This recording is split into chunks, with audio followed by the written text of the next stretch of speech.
Timberlake has cut a new video. The part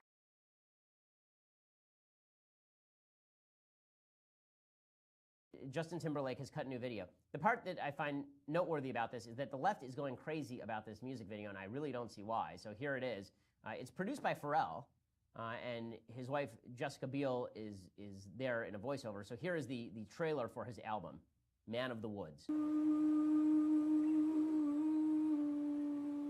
This album is really inspired by my son, my wife, my family, but more so than any other album I've ever written, where I'm from. And it's personal.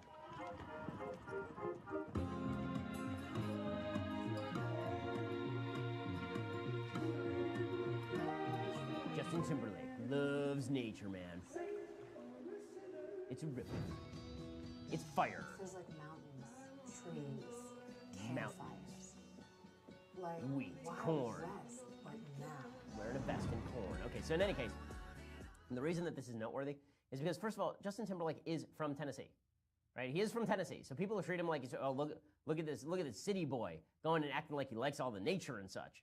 Okay, he is from Memphis, Tennessee, right? He grew up in Shelby Forest, which is a small community between Memphis and Millington. I know this because of Dr. Wikipedia, right? So this idea that he has no connection with sort of the country is just silly. But there are a bunch of people who are pissed about it. So there's an article in an outlet called The Outline where they say Justin Timberlake is rebranding as a white man because he's embracing his authentic roots. Rebranding as a white, was he ever black? Did I miss that part? Because I'm pretty aware that everybody knew that he was white for like his entire life because he's white. But is it rebranding as a white man to go back to where you're from? I mean, he's from Memphis. I don't understand this. But again, the race baiting is so thorough here that if you're a guy who wears a cowboy hat, you want to talk about kind of cultural discrimination? If you're a white guy who wears a cowboy hat or boots in a place with a bush, then all of a sudden you are considered a hick who hates black people. I mean, that's basically what The Outline is trying to say here. This is literally what they say. I have to read this because it's insane. They say, the trailer for Timberlake's new album, Man of the Woods, present the former NSYNC heartthrob looking pensive in various natural settings, hitting every note of the white man finding himself in the empty West trope that has long been part of America's romantic, fictional past. What now? Like, huh? This is white colonialist fantasies aside. There's something very familiar about this pivot in Timberlake's style. White colonialist fantasy, he's literally standing on a rock. I don't see his slaves. I don't see him fighting with Native Americans. Right? Pocahontas is nowhere to be found.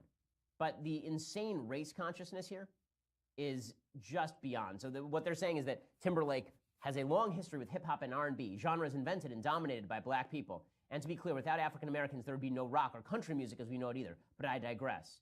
Right? So he moved from quote-unquote black culture, but now he's pandering to white America. Or maybe he just wants to do an album about where he's from. Is that possible? Okay, what if I just like jazz? I like jazz, not because it was invented by black people, but because classic jazz is great stuff. Right? What if I like country music? Because I'm Jewish. Like, I have no connection, I have no root connection to any of these musics, probably more to jazz than I do to country music. But this notion that everything has to be broken down by sort of cultural stereotype, it just demonstrates the intersectional stupidity of so many people who are commentators on our culture. I don't see what Justin Timberlake is doing wrong by standing in a jacket in a forest.